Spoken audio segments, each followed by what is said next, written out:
beloved, Boss Mike Cervera.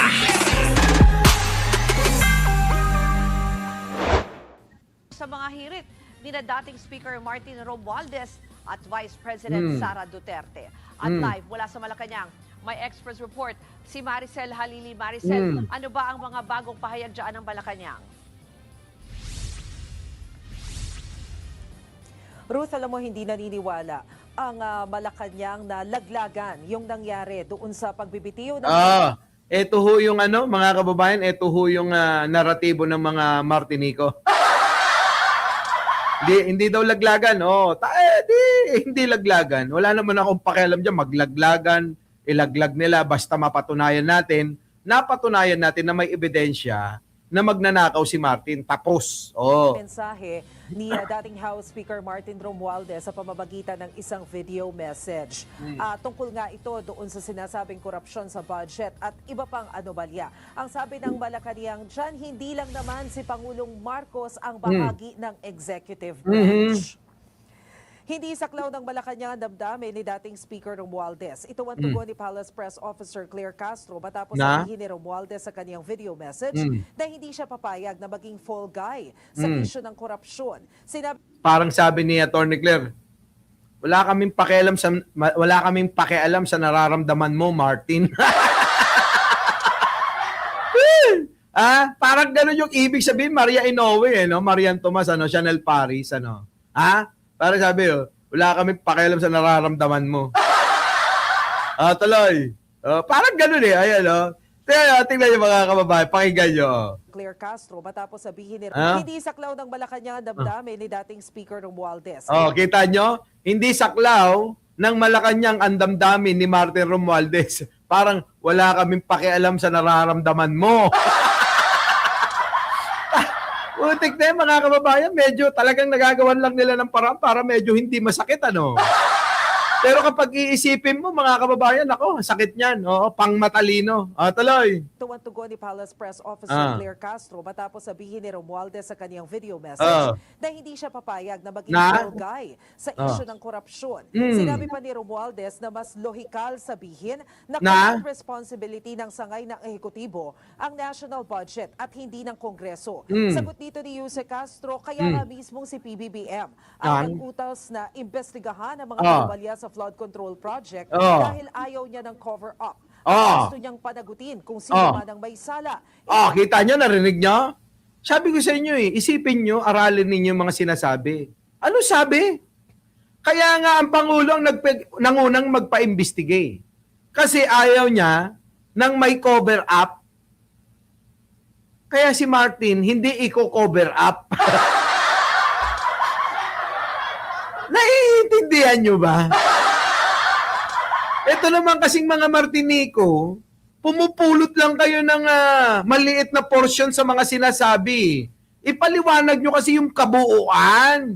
Hindi yung pupulot lang kayo. Ayan hindi pala si Pangulong Bongbong Marcos ang pinatatamaan. Ayon kay Atty. Claire Castro na yan.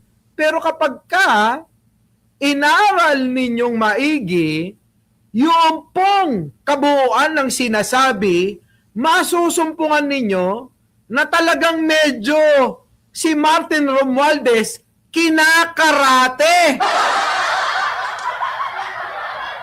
Tama, mali? Tama, mali? Ayan napakaliwanag Anak ko naman!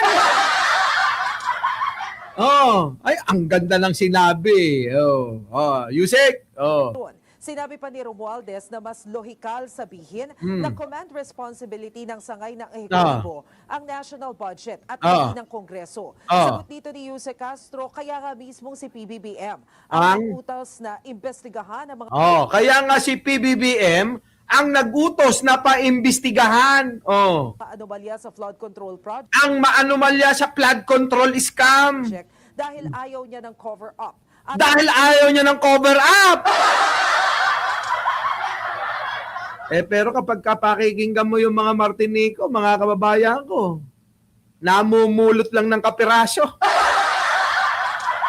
Tama, mga kababayan, Kaya sabi ko sa inyo, matuto kayong Ang problema sa inyo, para kayong mga DDS eh. Kung ano na lang gusto nyong marinig, yun na yung gusto nyo eh. Ayaw nyo bang araling maigi? Oh, kaya kayo naliligaw eh. Oh. Gusto niyang panagutin kung sino man ang may sala. Oh, gusto niyang panagutin. Sabi ni Yussi Claire Castro, gustong panagutin ni Pangulong Bongbong Marcos kung sino yung may kasalanan. Oh, balik natin. Eh bakit si Martin wala pa namang kaso, ayaw payagang umalis? Wala pa namang kaso, pinris yung ari-arian. Bakit kaya? Diba? Oh. Siyempre, pagka mas bobo ka pa sa DDS, hindi mo mauunawaan yan. Diba, Michelle Reyes? Olive Macapagal? Ram J, ikaw? Oh. Heidi Pantino. Sumagot kayo, Ason Jimenez. Diba, Jocelyn Bortbon? Oh, tuloy. Oh. Ha? Malupit yung salitang karate. Talaga. Kinakarate, Jing Martin. Kinakarate na mo eh. Eto na. Ito rin daw mismo ang dahilan kung bakit binuo noon ang Independent Commission on Infrastructure o ICI. Nako! Hindi naman masagot ni Yussi Castro kung kamusta na ang relasyon ng Pangulo sa pinsan na si Romualdez. Ayan na! Sabi ni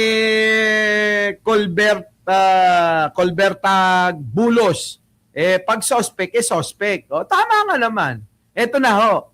Natanong na ho mga kababayan ang relasyon ng magpinsan. Oy, mga Martinico, makinig na kayo. Natanong na ho ang relasyon ng magpinsan. Relasyon. Ayan natanong na ho Eto, pakinggan natin mga kababayan, maganda itong kasagutan ni Yussi Claire dito. Mapapaisip na ho kayo. Pag hindi kayo napaisip, mas bobo kayo sa mga DDS. Ito na. Ni Yussi Castro kung kamusta na ang relasyon ng Pangulo sa pinsan na si Romualdez. Pero mula raw nang italaga siya bilang Palace Press Officer ay hindi niya pa nakitang mag-usap ang dalawa. Ang bahagi ng pahayag ni Yussi Castro. Ayan na! Kung ano po ang magiging depensa sa mga maaaring pag-aakusa ni dating Speaker Romualdez ay kanya pong depensa po yun. Ay, nako, ano sabi? Kung ano mang depensa ang ididepensa ng ni Martin Romualdez sa mga inaakusa, ay sa kanya pong pagdidepensa yun.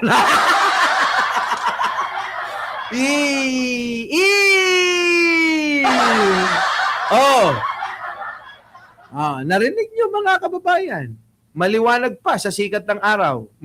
At kung sinasabi niya po na ang executive ang may command responsibility, kaya nga po nagpautos ang Pangulo. Hindi po tinulugan walang pagka-cover up. Kita nyo? Ibinibintang pinagbibintangan ni Martin ang executive. Ang opisina ni Pangulong Bongbong Marcos anong sabi? Kasi kayo, huwag nga kayong uto-uto. Kung mayroon mang hindi mang uuto sa inyo, ako lang yun. Huwag kayong maniwala kay Sangkay, DDS.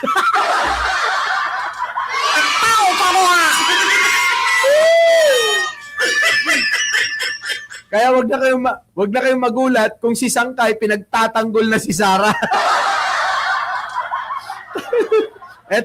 Eto na Rene Pascua ito na. Pakinggan natin Maganda 'to sinabi. Ang ganda At kung sinasabi niya po na ang executive ang may command responsibility, kita nyo? At kung sinasabi niya po na ang executive ang may command responsibility. Naiintindihan nyo ba? Sinasabi ni Martin na ang executive ang may command responsibility. Nakuha nyo? Mga kababayan, kapag hindi nyo naintindihan yun, ulit-ulitin nyo. Diba? Ayan, maliwanag. Si Martin parang DDS ang naratibo. Kaya wag na kayong magtaka kung darating ang panahon, si Martin at saka si Sara magkasama. Oh! Ayan o, liwanag na sinabi. Oh. Kaya kanya pong depensa. Ah. Ano po ang magiging depensa sa mga maaaring pag-aakusa Yeah. ni dating Speaker Romualdez? Ay. Kaya kanya pong depensa po yun. Kita nyo kung ano mang maaaring pag-aakusa kay Martin Romualdez. Meron talaga. Meron. Kanyang depensa yun. Walang pakialam si Pangulo doon. Oh. Oh, nawala. Oh, dito, nasan ba yun? Ang executive ang may command responsibility. Oh, sabi nga. Na maaaring pag-aakusa kay dating Nakitang mag-usap ang dalawa. Ah. Naritong bahagi ng pahayag ni Jose Castro. kung ano po ang magiging depensa sa mga maaaring pag-aakusa Mm. kay dating Speaker Romualdez ay kanya pong depensa po yun. Correct. Kung ano man ang pag-aakusa ni Boying Rimulya, na brad niya, kay Martin Romualdez, sa kanyang depensa yun. Oo. Depensahan mo yun, Martin. Oo. Ano ba yung inaakusa sa'yo? Plunderer ka, briberer ka, at saka ano? Ha? Oh. Money launderer ka at marami pang iba. Diba? O, tuloy. At kung sinasabi niya po na ang executive ang may command responsibility, kaya nga po nagpautos Ang Pangulo. Kita nyo? Kung sinasabi mo daw na ang executive, ang opisina ho, ang tinutukoy dyan, opisina ho ni Pangulong Bongbong ang Marcos ang tinutukoy, kaya nga nagpa-imbestiga si Manong Bongbong Tapos gusto mo sabihin si Manong Bongbong ang ang opisina ni Manong Bongbong ang siyang may kasalanan? Gusto mong ipahid yung kasalanan mo kay Pangulong Bongbong dahil siya yung presidente, dahil yung opisina niya ang may responsable sa pag-uutos at pagbabantay? Diba? Oh, tuloy. hindi po tinulugan, walang pagko-cover up. Walang pagko-cover up, mga kababayan. Yari ka ngayon, Martin. Kaya nga, hindi na sila nag-uusap. Matagal nang hindi nag-uusap, mga kababayan.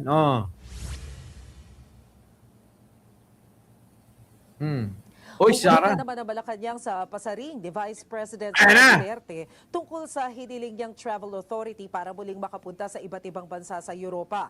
Nagpasalamat kasi si VP Sara sa Office of the President sa umaling last minute na pag-issue sa kanyang travel authority. Pero hindi na raw niya ito. Kita mo?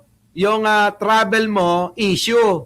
Yung pagnanakaw mo, Sara, tinatakasan mo. Tingnan nyo, mga kababayan, si Sara Duterte, issue sa kanya yung late down na pagbibigay ng travel authority. Samantala, meron siyang dapat sagutin sa taong bayan na inaakusa na sandamakmak, bilyon-bilyon. Yung pong ninakaw. Di ba, mga kababayan ko? Aba, matindi, mga kababayan, si Sara. Palasyo, sinagot. Eto na. Tuloy ang kanyang planong biyahe dahil hindi siya makasiguro kung papayagan ba siyang umalis o hindi. Asahan na raw na magre-request siya ulit pero sana raw ay aksyon na naman ito sa lalong madaling panahon at hindi aprubahan ilang oras lamang bago ang target niyang biyahe. Hinindi ni VP Sara na tiyakin na manatiling confidential ang mga sensitibong dokumento. Pa-victim no? Pa-victim si Sara, no? Antindi, mga kababayan. Sobrang pabiktim, may nakakita na kay Martin. Kaya may nakita na kay Martin Eka ni Miras Channel. May nakita na kay Martin kaya na-freeze na ang asset ni Martin at di pinayagang magpunta ng Singapore. Sabihin mo nga yan sa mga Martinico, Miras. Yung mga Martinico, hindi naiintindihan yun Kaya nga yung mga Martinico, mas bobo pa sa mga DDS yan. Tuloy. sa kanya dahil sa seguridad. Pero sagot sa kanya ng Malacanang, Ano? kahit kailan, Oh. hindi naman ni-reject ang request niyang bakasyon o Kita personal nyo? trip. Kasi Oh. ba, i-check ang record. Kita nyo? Kadalasan daw ay isang araw bago ang nakatakdang biyahe ibinibigay sa kanya ang travel Oh. authority. Kita nyo mga kababayan, ayun na, ang nakatakdang biyahe niya, alimbawa, A2, A1 na ibibigay na ho. Wala hong bago dun. Oo, walang bago. Ibig sabihin, mga kababayan, A2 ang alis mo. Expect mo na A1 maibibigay yan. At kailanman, hindi pa ho nangyayari na pinigilan tong putang inang yan. Wala ho, pumigil dyan. Bumiyahe ka ng bumiyahe, wala kaming pakialam. Pagdating sa confidentiality, may mga bagay daw na kahit gusto niyang itago ay hindi maitatago dahil isa siyang public servant. May tago, tinago mo nga yung sinasabi ng AMLA na may red flag, yung iyong mga pera, yung iyong cash flow sa bangko, hindi mo dineklara sa salin mo, tangina mo. Tao ka mo Tapos ngayon, magpapabiktim ka. Bagay na bagay talaga kayo ni Martin na dalawa. Mga kababayan, pag etong dalawa naging mag-asawa, malamang mga kababayan, oo, sila na yung magiging Fiona. At magiging Shrek. Di ba mga kababayan? Ganito yung mga taong hindi kailangan ng bayan eh. Oh, eto na! Sa Castro, dapat bang mag-world tour ang isang vice-presidente sa gitna ng krisis sa Middle East? At kita nyo mga kababayan ko, kailangan bang mag-tour ang isang vice-presidente habang may krisis saan? Sa Middle East. At may kinakaharap kang putang ina mo na mga kaso sa impeachment. Tao pa mo Diba? Diba? Alfonso Alvarez. Eto na, tuloy. bilyones na issue. Naritong pahayag ng Malacanang, isa siyang public servant. Hirit pa ni Jose Castro, dapat bang mag-world tour ang isang vice-presidente sa gitna ng krisis sa Middle East at bilyones na issue. Naritong pahayag ng Malacanang. Yan na! We usually expedite the processing of the travel request. Ayan na. What matters most now, no? Bakit nagbago ang isipan ni Pangulo or rather ni dating ni Vice Presidente? What made her change her mind is the 6.7 billion question. Sabi nga natin, ibigay ang hilig ng walang ligalig. Kita nyo? Ruth, tungkol naman doon sa kautusan ng Korte Suprema kung saan ay pinagsusumite ng komento si Pangulong Bongbong Marcos at si Executive Secretary Ralph Recto. Patuloy nga doon sa petisyon na kailangang sumailalim sa medical test at hair follicle drug test ng si PBBM at isa publiko ito. Ang sabi ng Malacanang ay tutugon naman sila. Susunod naman daw sila sa hinihinging komento ng Supreme Court. Kita nyo mga kababayan ko, ginagawang big deal na naman ng mga bobo ito. Ginagawa na naman big deal yan. Yung bang sinabi ng Korte Suprema is sumagot lang kayo. Ito namang mga bobo ginagamit. Ito na. Ang bobobo talaga, butata kayo, sasagot ang Pangulo. Game ang Pangulo. Paano kayo ngayon? Barado. Di ba? Barado kayo. Yan ang sinasabi ko eh. Eto pa. Kadugtong kay Sara Duterte. Bakit pipigilan nga naman yung paglalamyerda ng isang babaeng magnanakaw din? President Sara Duterte ang palasyo dahil sa naudlot niyang travel sa 5 bansa. Pwede naman ng palasyo, kung gusto niyang mag-world tour, edi ibigay ang hilig. Kita nyo? Kung gusto mo mag-world tour, ibigay ang hilig. Bahala ka sa buhay mo. Pag ito si Sara, nakatagpo ko talaga sa travel, makita ko mukha nito, mga kababayan, mumurahin ko. Mga kababayan, sa ibang bansa, mumurahin ko yan. Sasabihin ko, takina mo, ninakaw mo, bilyon-bilyon, balik mo. Wala kang pagkakaiba kay Martin Romualdez na kaibigan mo. Parehas kayong pabigat ni Martin Romualdez. Oo, sasapakin ko. Promise, oo. Ito na. Frontline. Ang balitang yan si Maricel Halili. Sa gitna ng naungkat na bilyon-bilyong pisong transaksyon sa bangko at hindi raw tugmang yaman sa Statement of Assets, Liabilities and Net Worth o SALN, babiyahe sana si Vice President Sara Duterte sa 5 bansa ngayong araw hanggang May 15. Ngayong araw, kahapon ho yun. Pero mga kababayan ko, nakakapagtaka, nga naman, ang dami mong issue. Ang dami mong kailangan sagutin. Pero, ano nangyari? Hindi ka sumagot, hayop ka. Bagkos magbabakasyon ka pa. Pinayagan ka naman ng Malacanang, pero ngayon nagpapabiktim ka pa. Alam mo, Sarah, sa totoo lang, sinabi ko nga sa Reels, sa Facebook, hindi bagay sa iyo ang mag-inarte, hayop ka. Hindi ikaw si Chris Aquino. Oo, mukha ka lang alalay niya.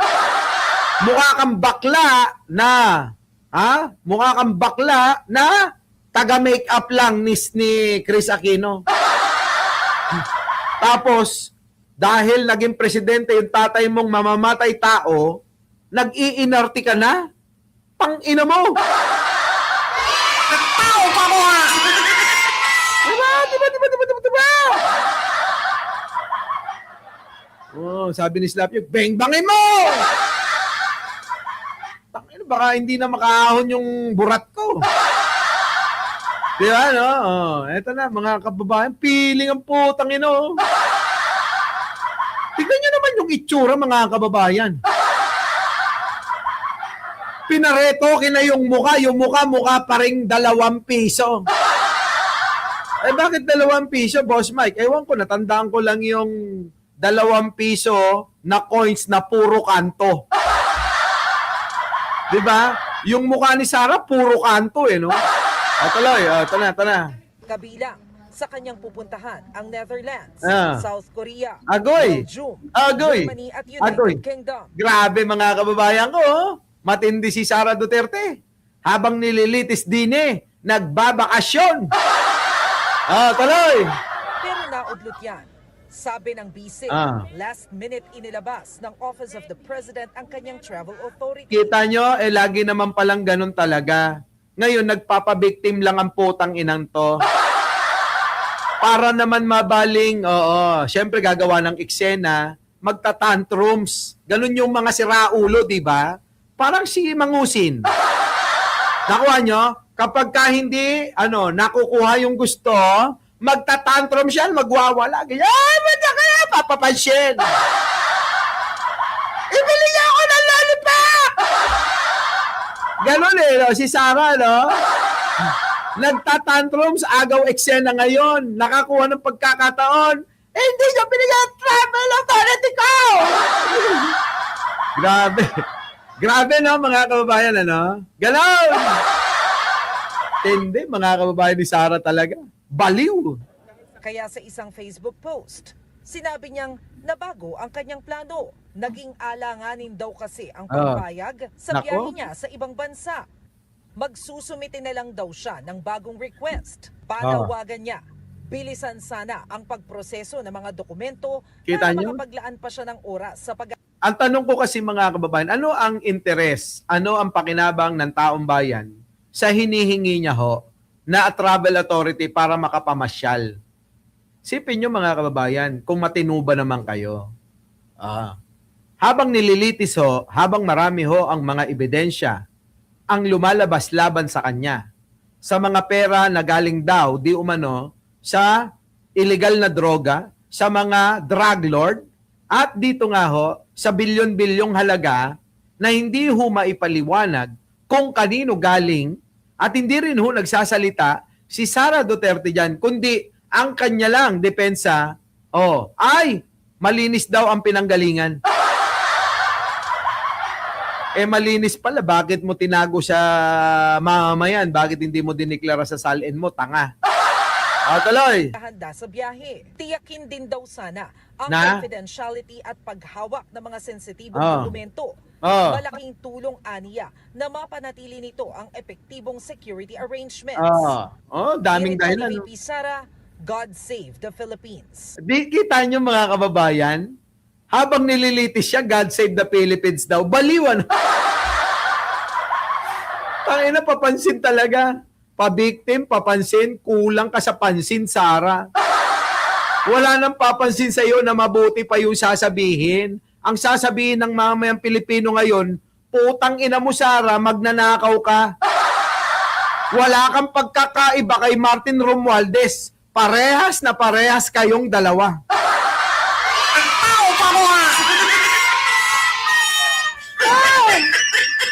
Mga Martinico, umiyak na lang kayo, ha? Mga DDS, mag-joint force na kayo. Diba? Total naman, iisa na lang kayo ng naratibo. Gusto nyo sisihin si Pangulo, pero ang totoo, kayo ang totoong mga magnanakaw at ang Pangulong Bongbong Marcos, gusto kayong panagutin lahat. Diba mga kababayan? Eto. Next natin, ano pa, Boss Mike? Meron pa rito Nasaan ba yun? Eto. Pasok natin to.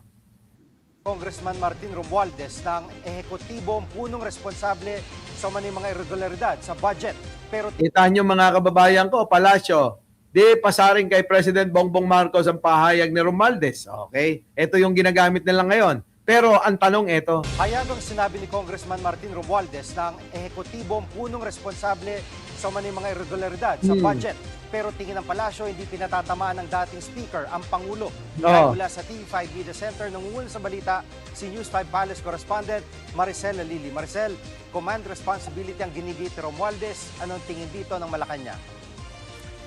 Jiggy, balikan natin kung ano yung sinabi ni dating House Speaker Martin Romualdez base dun sa inilabas niyang video message. Ang tumakas sa atin dito, una, yung sinasabi niya na he refused to be the fall guy. Ayaw niyang maging scapegoat dito sa usapin ng korupsyon. At pangalawa, yung sinasabi niya na mas lohikal na isipin na command responsibility ng sangay ng ehekutibo yung usapin pagdating dito sa national budget. Pero ano ang tingin dyan ng Malacanang sa press briefing kanina ni Palace Press Officer Undersecretary Claire Castro, hindi naman inilalaglag o hindi pinatatamaan ni dating Speaker Romualdez ang kanyang pinsan na si Pangulong Bongbong Marcos. Malinaw din naman daw kasi na mismong si PBBM yung nanguna para nga investigahan itong sinasabing anomalya sa budget at sa flood control project. Kaya nga daw binuo yung Independent Commission on Infrastructure dahil gusto mismo malaman ni PBBM kung sino-sino nga ba yung mga taong nasa likod nito. Pakinggan natin yung sinabi ni Undersecretary Claire Castro. Kung ano po ang magiging depensa sa mga maaaring pag-aakusa kay dating Speaker Romualdez ay kanya pong depensa po yon. At kung sinasabi niya po na ang executive ang may command responsibility, kaya nga po nagpautos ang Pangulo. Hindi po tinulugan, walang pagka-cover up, pinaumpisahan po niya ang pag-iimbestiga. At Maricel, kumusta raw ang relasyon ngayon ng magpinsang PBBM at Congressman Romualdez? Jiggy, tinanong natin yan kanina kay Jose Castro, pero hindi kasi siya nagbigay ng description o hindi niya inilarawan kung kamusta ang relasyon sa pagitan ni na Pangulong Bongbong Marcos at ni dating Speaker Romualdez. Tinanong din natin kung kailan nga ba huling nakausap etong si Speaker Romualdez ni Pangulong Marcos. Pero ang sabi ni Jose Castro, hindi niya pa nakikita ang dalawang leader na mag-usap. Narito yung bahagi ng kanyang pahayag. How do you define the relationship between the President and the former House Speaker? Are they in speaking terms? Sa aking personal na pagkakaalam, wala po ako nakita na sila po ay nag-usap. Kita nyo? Ano pong ibig sabihin nung... Sa aking pagkakaalam, kung ako'y itatanungin nyo, wala po ako nakita nag-meet sila, nagkausap sila. Pero paano po natin i-describe yung kanilang relationship? Are they good? Wala po ako masasabi. Hindi ko po sila nakikita nag-uusap. Bakit kaya? Tapos na tayo dyan. Napaliwanag na natin yan Our beloved Boss Mike Cervera.